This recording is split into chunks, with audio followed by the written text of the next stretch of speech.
In today's video, we will be discussing our hospital's protocols when it comes to a pandemic such as the COVID-19, as well as answer some of your questions that we got in the comment section.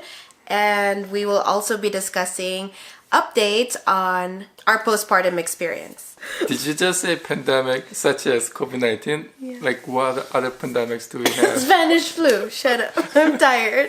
Hello, lovely people of the world. Magandang araw sa inyong lahat. 안녕하세요, 여러분. Ahlan wa sahlan. This is Justin Sarah. and Chanel. And Sabrina, unfortunately, is at day home. So, yeah. I don't know if we'll ever be able to record a decent video where Sabrina and Chanel are in the same shot without chaos happening. First of all, we just want to say thank you to every single one of you who gave us well wishes and who congratulated us on the birth of Baby Shanelle here.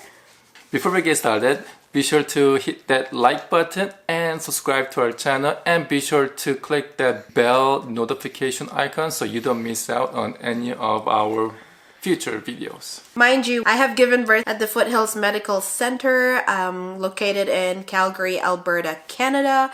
So please check with your local hospital for their policies, or local birthing centers for their own policies and the location that you guys will be birthing at. Guys, you mamas will be birthing at, guys. For us, this is what applied to us. So to our fellow Calgarians out there who are planning to give birth at the Foothills Medical Centre, we hope this video will be helpful for you as well. Does anyone want to see Baby Shanelle? Close up. Close up. I see chin. There you go. There's a yawning face. Yawning face. Maybe a little bit to the other side. So that's her left side. This is her center. She's got a lot of cheeks. And this is what she looks like on the other side. A lot of cheeks, a lot of dry lips, and a lot of hair. And a lot of snoozing. So the days leading up to our due date, we started to worry and scramble around about what our hospital policy would be when it comes to COVID-19.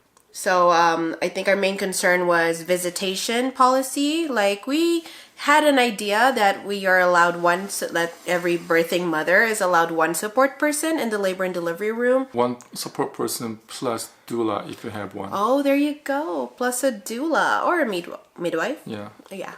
So that's awesome. And we're also allowed the same support person at the postpartum unit. And no visitors whatsoever outside of that. We got mixed messages from different places or sources about what to expect as we're going into the hospital for giving birth. So like the maternity clinic that I had gone to had told me that your support person is allowed to go home. And come back. And come back to the hospital in case, we have to stay for more than 24 hours. Which we ended up doing, by the way. And then, but then when I was told to call the Health Link, which is like the healthcare hotline that we have here in Calgary, I spoke to an agent on the phone, and that agent told me that they strongly discourage the support person from leaving the hospital to go home and then coming back. So they're trying to limit movement within the hospital. So that's the message I got from the Health Link agent. They also said the support person walking around the hallway is also discouraged. So they said they would not actually actively impose you to please go back to your room, but they just strongly discourage it. And of course you don't want to end up pissing anybody off, right? The weeks leading up to the delivery day, I actually went to the hospital website and downloaded a PDF document that outlines their policies in terms of masking and visitation rights and all that. In there, they also said the support person is discouraged from leaving the hospital and coming back. So that's why we want to get the straight answer from nurse who actually work in the unit and how well they enforce that rule. One thing that I was worried was if I leave the hospital and try to come back, they're gonna say that, oh, you need to be in at least, X number of days quarantine before you can come back. Oh no. And then that would leave me with like, how do I get the car seat from my hubby now? Thankfully, we had a little angel or a little birdie on our side, and that is our healthcare hero, aka postpartum nurse Marissa. Shout out to you, Marissa. I hope you're watching. Thank you. So Marissa is actually one of our one of our nurses at the postpartum unit of the same hospital from our previous birth. So when we had given birth to Sabrina. So yeah, thankfully she reached out to us shortly after giving birth. I mean, shortly after we had returned home from Sabrina's birth. I don't know how to word it, you guys.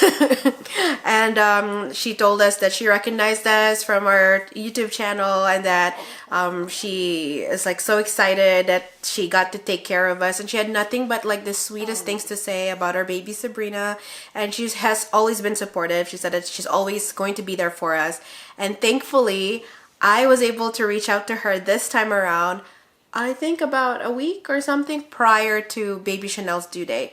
And she was just the best because she gave us every information we needed in real time about what the actual policies of the hospital, specifically her unit, are imposing closer to our due date. So you know how with the pandemic, policies tend to change and restrictions and rules tend to change based on the case numbers and the way things are going. So she basically told us that we are allowed one support person in the postpartum unit, and that support person needs to be wearing a mask, and that I myself as the patient does not, like, it's not required, but it is encouraged. So of course I kept my mask on whenever a nurse or a healthcare professional walks into your room that you are encouraged to wear your mask. But for the support person, it's a must. He has to wear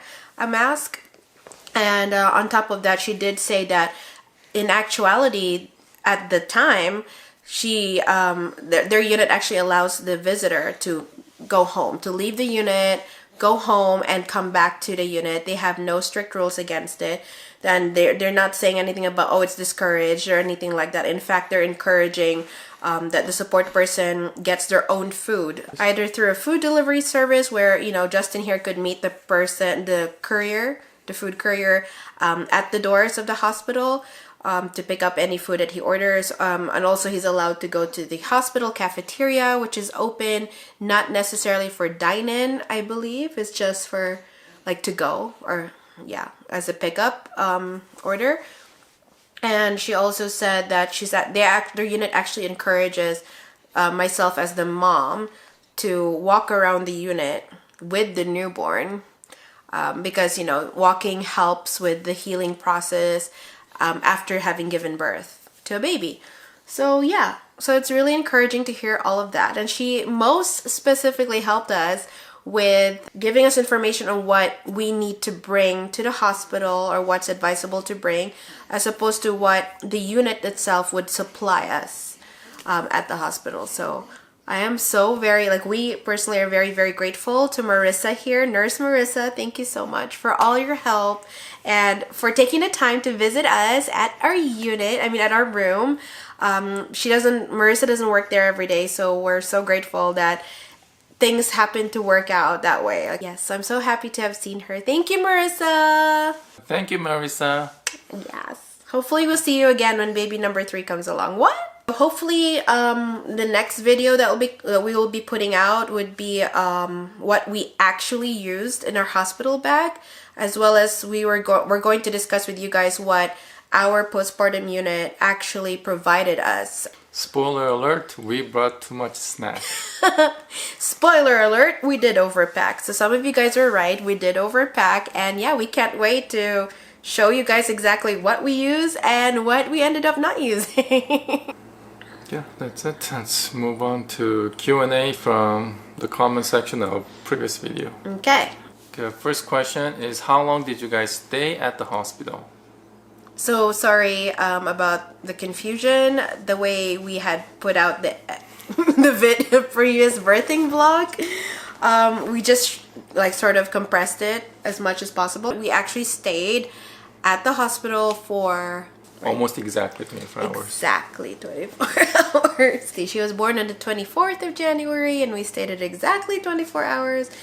Yes. And the only reason they kept us there was because they wanted to make sure that I was not bleeding out too much post baby, and also they wanted to make sure that baby here is doing fine because she did come out jittery.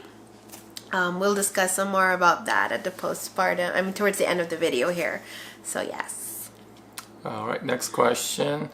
What antibiotics did you need to take?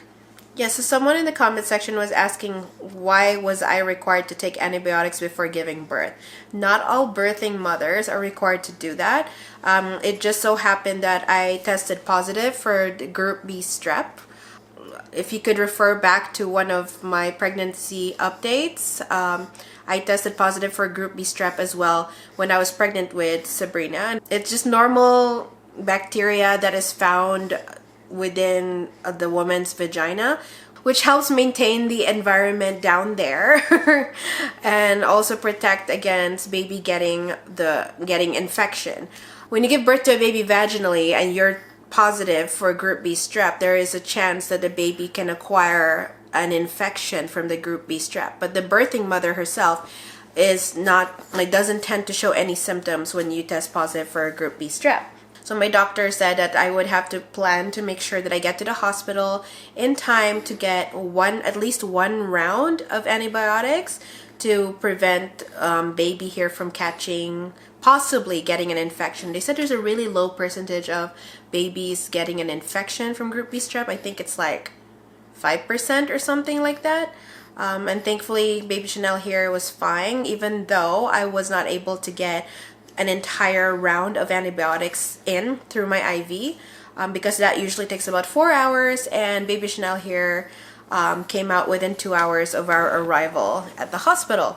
So yeah, that is why I needed to get at least one round of antibiotics in. Not all birthing mothers are required to do that, only those that have group B strep or test group B strep positive. Okay, next question. Why you were not wheelchaired out of the hospital? Okay, so some of our lovely viewers commented in commented to this, saying that hospitals don't no longer do that, but I'm not sure about hospital protocols or policies all over the world. All I know is here in Calgary, Alberta, Canada, mothers are encouraged to try their best to walk out of the hospital and not be wheeled out of the hospital via a wheelchair, because they wanted to make sure that the mom is healthy and strong enough to be able to function when she goes home as normally as possible after having given birth to a baby vaginally. Even with C-sections, I believe that's what my friend said. One of my friends had a C-section with her first baby, and she said that she was encouraged to walk a lot because when nurses see that you're walking, then they know that you're able to function when you go home. And if anything goes wrong and you're not able to walk like you normally would in order to function at home, then at least you're still at the hospital and they could try their best to treat you and make sure that you're doing fine before they send you home with baby. Right? Look at this little zombie making so many noises. Okay, so somebody in the comment section was asking about, like, what is this cholesterol business that you guys are, or it sounded like cholesterol that we were discussing during our birth vlog. So yeah, if you guys haven't seen any of our pregnancy updates, I did discuss this. It's not cholesterol, it's actually colostrum. So colostrum is the liquid gold, or that we like to call it, is the first signs of milk that birthing mothers' breasts start to produce prior to baby's delivery. And this liquid gold, or the first signs of breast milk, is actually very nutrient dense and rich in antibodies and rich in like a mother's hormones, and just rich in nutrients that would help boost the baby's immune system, that that they don't get benefit from once a mother's milk comes in. And usually mother's milk comes in like around day 3 after having given birth. So yeah, they our doctor highly recommend that we try to hand express some of that liquid gold or colostrum weeks before baby comes out. And as I had mentioned in my previous pregnancy update, I believe it was the 37 week. Once a pregnant mom is 37 weeks along onwards, she is more than welcome and encouraged to like try her best to hand express some of that colostrum and store it like in a syringe, an oral syringe, so that they can freeze it and bring it to the hospital with you. And that would be a wonderful like first snack for the baby once baby comes out. And it's very nutrient dense, so you only need like a little bit in order to feed baby's tiny little tummy. We brought, I think, only 4 syringes of like 4 mils each because apparently she, based on her weight, she came out 7 pounds and 5 ounces. They said that she actually needed, I believe, 24 mils.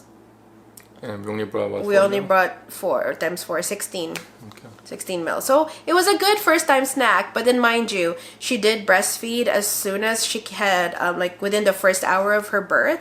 So since my milk has not come out yet, and that was just colostrum that she was feeding on from days 1, 2, and then my milk came in around day 3. One of our viewers also asked us how much we would recommend to give to the nurses when it came to gift cards. So we personally, so you can give as much as you want to each of your nurses or the healthcare team, like the doctors as well. But we personally wanted them to have enough for snack and coffee, or a snack and a drink from Starbucks. So we went with $10 gift cards for each of them. But even if you like just give them $5 minimum, that is perfect, because with $5 you can get 1 drink or 1 snack. So we went to hospital with 10 of those $10 gift cards. and we were still short 1. So I had to ask Justin when he had gone home and came back to our hospital room. I was like, can you buy 1 more on your way?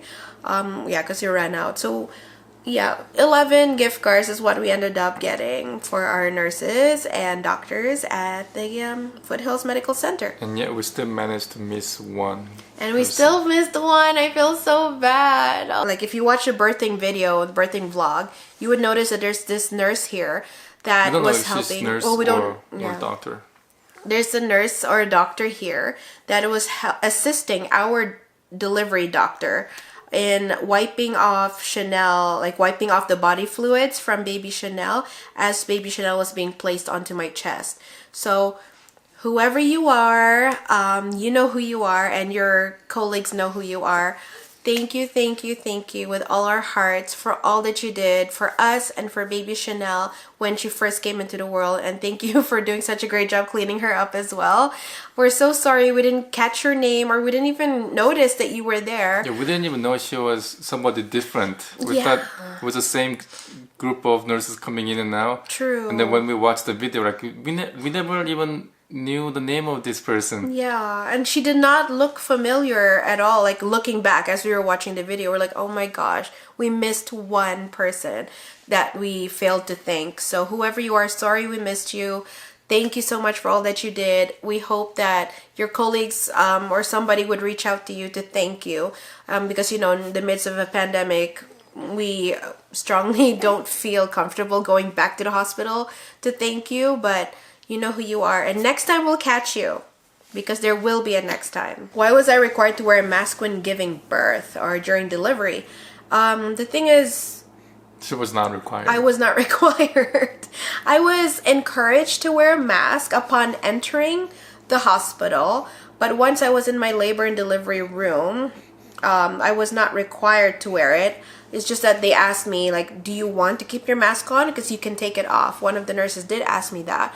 And then I said, I'll keep it on for now. I personally felt more comfortable. I know this might sound crazy, but I felt more comfortable with the mask on because I was doing a lot of deep breathing. I was doing a lot of breathing through the contractions, and I didn't feel comfortable breathing into my nurse's face. And sometimes the nurse or the doctor is like standing right close to your face and going like, okay, I'll wait till you go through this contraction and then I will ask you my question or something like that. And I was doing a lot of like blowing out there, so you can imagine like my breath probably wasn't so pretty. I mean, we did bring mints, but let's just discuss that in the next video. Ended up not using it. But yeah, I personally prefer to keep my mask on in order to protect the healthcare team there, even though I knew that we had self-isolated since I was 36 weeks pregnant. We had stayed home and self-isolated from the world in order to protect the hospital staff. And yeah, I did tell the nurses there that I do appreciate that they gave me that option. But I wanted to at least try. I said, I will try to keep it on, and if I'm not comfortable, I will take it off. And the nurse was like very respectful about my wishes, and she's like, okay, all right, you do what works for you. So yeah, I really appreciate a lot of you guys' concerns. I was not forced into wearing a mask. I just preferred to keep it on. Oops. Baby's bow is falling off. Oh my gosh, oh my gosh. Let's move on to our postpartum experience. All right, we will talk about the food policy when it comes to our support person, or my husband Justin here. When we were there, like I had mentioned already, Nurse Marissa said that we are actually more than welcome to use he's more than welcome to use the hospital cafeteria or order food through delivery service, or even go home to eat. I didn't end up going to the cafeteria or getting food delivered. I was eating the snacks that I brought and some leftover food that Sarah didn't finish. Yeah, because they gave me way too much food, which I am thankful for. I'd rather that we have so much food given from the hospital than me starving. And for actual lunch and dinner, I went home to have lunch and dinner, come back in the evening. Yep. To pick up Sarah and Shanelle. Did you shower at the postpartum unit? Okay, yeah, so no. Just like that. Yeah, so and why no. Not? I ended up not showering at the hospital because I don't know what it is. I mean, even though we got a private room after baby's delivery. You don't look comfortable, honey. Can you? There you go. Better. I was like, what was that? You're folding her in like a sandwich. Although, we were given a private room that has its own washroom post baby. I took a look at the bathtub and I didn't feel comfortable. You're saying it wasn't clean? It was clean. It didn't look sanitized clean. I don't know. It's just Personally, I didn't feel comfortable showering there. The lights were dim. It felt cold. And yeah, I mean, I didn't even test the waters. And I didn't bring my flip-flops, you guys. So yeah, we will be talking more about our hospital bag and what we actually used and what we wished we brought. But yeah, a lot of our viewers were right. Those of you who have watched our hospital bag video, you were right. I should have brought flip-flops because I didn't feel comfortable putting my bare feet in the bathtub. I mean, I was walking around with fuzzy socks that have grips at the soles, but yeah, I didn't feel comfortable. So I ended up showering when I got home, which is fine. I mean, we were only at the hospital for 24 hours. I did shower on my way, like right before leaving, like breathing through contraction. I showered and then left for the hospital. A lot of our viewers were asking about Justin's thoughts and feelings prior to going to the hospital, during the labor and delivery, as well as after baby's born. So let's give the floor here to Justin. Well, as you guys have seen in our previous video, at around 4 o'clock, I already had a hunch that we'll end up in hospital by midnight. And sure enough, we were already in the hospital and we were already holding on to Shanelle by midnight. Yep. And were you surprised about the gender of the baby? Were you? I was not, because I already knew it was a girl. But when the doctor pulled out Shanelle, she was holding baby by the leg at one point and Shanelle was hanging upside down. like holding on to like this is like a poultry, She's like, like a chicken or something. did she really? I don't remember. Yeah. Oh, at one point, and then she flipped her and said, "It's another." But she was so bloody. I couldn't tell what. Oh, you were trying to look for the gender. I was looking her into her genital area, but just clump of blood there. So like, what am I looking at there? So I just stared and I couldn't see what I'm looking at. And then doctor announced, "You guys have another girl." Oh. And the moment she said another, she paused, right? Yeah. You guys have another? And then she said, girl. So, like, we had an idea. We're like, oh my gosh. But I already knew that we were gonna have a girl because I actually took a look at the ultrasound when they were looking at baby's genital area. Can I hold her now? So I could show them? Yeah, I wasn't surprised about the gender of the baby. This time, Sarah had less blood squirting out As opposed to her first time, first delivery with Sabrina. With first delivery, the pad that put underneath her was soaked in blood, and the pad was not enough to absorb all the blood, so there was a big puddle of blood on top of that absorbent pad. This time around, the pad was soaked, but there was no puddle on top of the soaked pad. But there was still blood. Like, you can see it in the video that she was squirting out blood. Thank you, honey, for sharing that. But yeah, I didn't feel like I had to faint this time. Okay. Last time you did? Last time You thought you did. Yeah, I didn't. I deliberately did not look when the baby was coming out.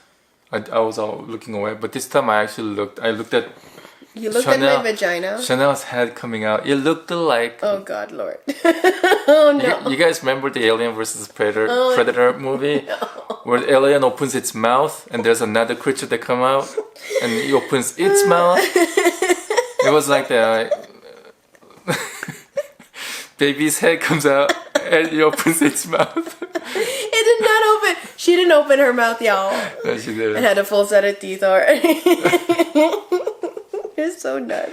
But way the doctor was pulling out Shanelle, she like grabbed her under her chin and yanking it out. It was gruesome to watch. You were like, whoa, chill, relax. And she could dislocate her jaw like that. But that apparently is normal. They call it, like, I think, internal rotation and external rotation. It's all part of the birthing process. They wanted to make sure that the widest part of the baby's head is aligned to the widest part of my pelvic area. Yeah, that way she would not end up coming out too much of a cone head or it would not disrupt her breathing. When the baby came out, baby was face down and baby was limp and was not making any noise, and I was worried for a second there. Yeah, when doctor held baby Shanelle by her leg and was like hanging her upside down, and doctor didn't seem worried, so that's when I was relieved of my fear. Okay. If doctor's not worried, then I shouldn't be worried either. What about the gender? Like, are you disappointed? No, I'm not disappointed. Although I still want to have a boy. Hashtag girl dad. Hashtag girl mom. We got 2 girls now. I wasn't disappointed either. I've always, like, those who know me very well, they know, and I have voiced this out, that I did secretly want to give Sabrina a sister that's closer to age.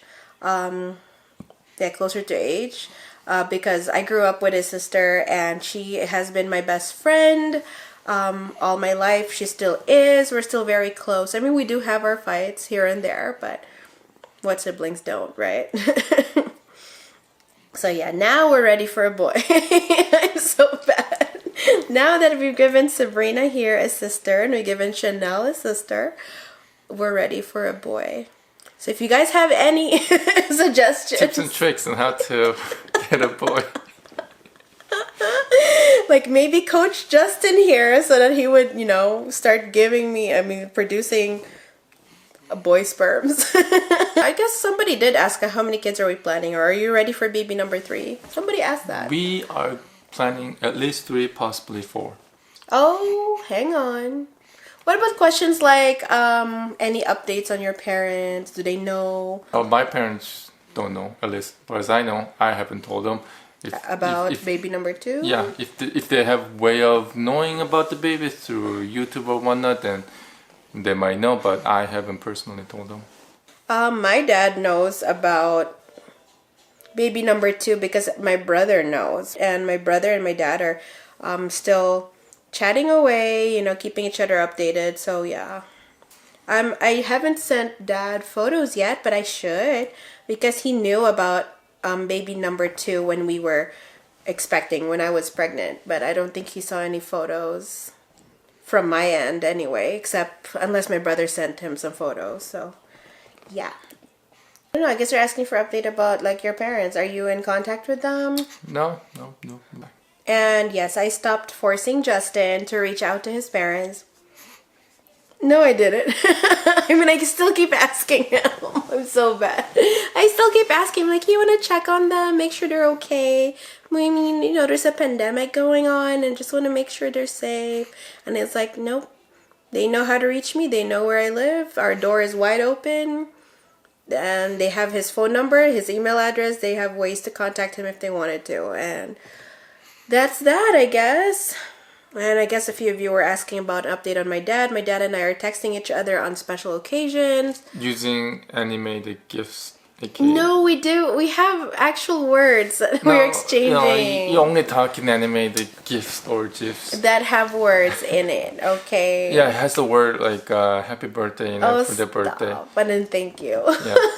But not an actual conversation. On special they occasion. send animated GIF to each other, like one says happy birthday GIF.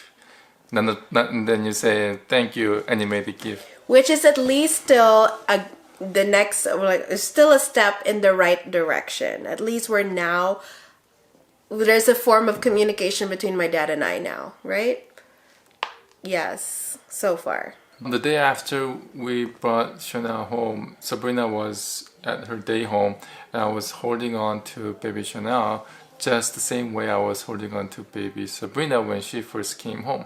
And I immediately felt like I am betraying Sabrina. Oh. Like Sabrina was there first. She was the first baby that I was holding in my arm. She's the first baby I gave all my love to. And now here I am doing the same thing to another baby. And I felt a little guilty. Even though Sabrina ended up coming home after day home, and we're like, oh, here you are. Yeah. Yeah, I hear it's a legit, that's a real phenomenon as parents. Once you have your second child, you feel a bit of guilt, or like you're betraying your firstborn child. I went through that too. I was like, I love you so much, more than anything in the world. I'm telling Shanelle, and I'm like, wait, but I also love your sister Sabrina. She was our first, so she was our first love. But yeah, not that we're taking away from baby Shanelle here. We still love her to death. So it's hard because now like our love for one child is now shared with like her sister. So now we have all the love in the world for both of them equally, And yeah, I remember feeling weird about like looking at a baby monitor and staring at Sabrina sleeping in her crib, and then looking at baby Shanelle sleeping at the bassinet. I'm like so confused because when they're sleeping, they look identical. Especially if you're looking through the black and white night vision camera. Identical. And it's the weirdest feeling. It's like, okay, so like deja vu, except now you're seeing double. One is bigger, a bigger version. The other one is like a baby version. So yeah, it was the strangest feeling. I remember saying, has it dawned on you yet that we're a family of 4? That's insane. No. I can't believe it. And you were planning a family of 5 or 6? But yes, as soon as we brought baby Shanelle home, I was telling Justin and my mom and my sister that we're ready for baby number 3. Even before, even right after they put Shanelle on my chest, I was like, well, if it was this easy, I would love to have a 3rd baby.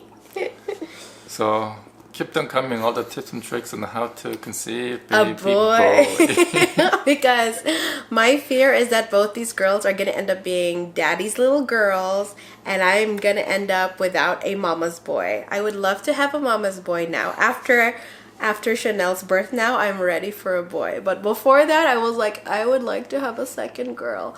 So yeah, now that I got my wish and my dream come true. Both of my daughters are daddy's girls. Already. Oh my god. I'm the only one who can calm them down when they are not in a good mood. That's so unfair. That's another thing too. We keep calling her Sabrina or Bree Bree. And I was like, oh no, it's Chanel. It's Chanel. Oh, we need a nickname for Baby Shanelle. So yeah, We were thinking like several different things like Nelly, Ellie, or Shana, or Shelly. Shasha. Yeah. Yeah. But none of them stuck yet, so we don't know what is a good nickname for. Otherwise, Baby I'm calling her Chanel. Sabrina had 3 syllables in her name, so we needed a nickname for her, and we already knew. At least I already knew. I wanted to call her Bree Bree. And one of our lovely viewers, Nick, you know who you are, suggested Bree Bree, and I instantly fell in love with that nickname for Sabrina. So I think Nick also suggested Shasha for Chanel. Not sure about that yet. We'll see. We'll see how things go, but I'm calling her Chanel until I find a better nickname. Okay, so when the nurse weighed baby Chanel here for the first time, she noticed that baby Chanel was jittery. In case you guys did not catch that in our birthing vlog, that's what my nurse was saying at the delivery room, was that I noticed that she's a little bit jittery or shaky. In fact, our doctor called her jitterbug for a bit there. And they felt like her blood sugar might have been low, so they were encouraging that I feed her right away. But for those of you who have read enough books and did your research, you know that it is completely normal for a baby to be born into the world with a low blood sugar for the first read of the test. But yeah, her blood sugar was low. I think it was 2.2 and the passing mark was 2.7. Don't ask me for the units. I'm sure it's different in American units, but in Canadian units, I think it's like millimole per liter. I could be wrong, but anyway, yeah. So that was the only time her blood sugar was low. The rest of the time when they had checked her during the 24-hour period after her birth, her blood sugar normalized and was consistently above 2.7, so it even reached as high as like 3.3. And they said that there was no issues about her blood sugar, so that's why they felt safe. They felt it was safe for us to take her home. That's what they were mainly monitoring on Chanel at the hospital. They were also monitoring her jaundice levels. They say it's normal for the first 72 hours for a newborn jaundice level to sort of go up and up and up. But as long as what's after 72 hours? As long as after the 72 hours of her birth, that the jaundice level goes down, that is what they consider normal.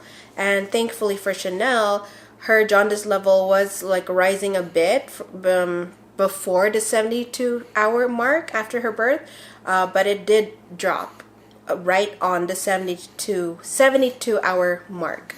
So it's definitely a lot lower than Sabrina's jaundice levels. Hers was a little bit scary because it was reaching borderline jaundice. Yeah, Sabrina's skin was noticeably yellow. And the white of her eyes as well were like yellowish when she was born. But with Chanel, her skin was so pink that you know that she doesn't have jaundice. She wasn't even pink. She was like as red as a tomato for days. I don't know if right now. I think now her skin normalized. Oh, mind you, this postpartum update has been recorded while baby Chanel is short of 3 weeks old. That's what happens with baby number 2. You like lose track. So yeah, she is just 2 days shy of 3 weeks of age. Like compared to how light Sabrina was, because Sabrina was born 6 pounds 2 ounces, even though she was 5 days overdue. But with baby Shanelle being born 7 pounds 5 ounces, and by the 7th day of age, so that's a week old, baby Shanelle was already tipping the scales at 7 pounds and 11 ounces. I think it was like 12 hours after she was born, her weight went down to 7 pounds and 2 ounces, I think. 2 ounces, something like that. And then she regained all of her original weight and some ounces. But one of our viewers did comment on that and say, like, you know, it's a little misleading because the baby doesn't actually lose their birth weight shortly after their birth. It's mostly water weight. So I'm just sharing that piece of information with you guys. Yeah, it makes sense, the water weight, because they have been swimming in amniotic fluid for 9 months, and they've been swallowing and peeing that same fluid. It's just recycling it or reusing it. So yeah. Can you imagine the babies actually swallowing their own pee and poo? Yeah. But we love them. It's a totally normal part of life. And that's how they were, that's the life that was being sustained inside our womb. So what can you do? So that is our hospital experience and postpartum update during a pandemic. As well as hopefully we gave you guys answers to some of your questions. If you have more questions in the comments section, please feel free to share them. And yes, thank you so much. We are so overwhelmed and touched, deeply touched by your heartwarming greetings, well wishes, thoughts, prayers, and all the love and support that we get from all of our viewers, especially our love withstanders out there. Thank you so much. We are just over the moon happy, and we're really grateful for every single one of you and for just all the love that we feel. We feel it strongly at the comment section, and we hope that you experience just as much love and happiness as we are experiencing right now in the midst of challenging times. So yeah, take care of each other, take care of yourselves, stay safe. And thank you everyone who liked our previous video, and please be sure to like this video as well so you can reach more people. We would really appreciate it that if you would support our channel by subscribing, hitting the subscribe button and hitting the like button. And the bell notification. Exactly, so you don't miss out on a single one of our new videos that are coming out. Stay tuned for our next video, where we will be talking about what we actually used at our hospital bag and what we hoped or wished that we brought along.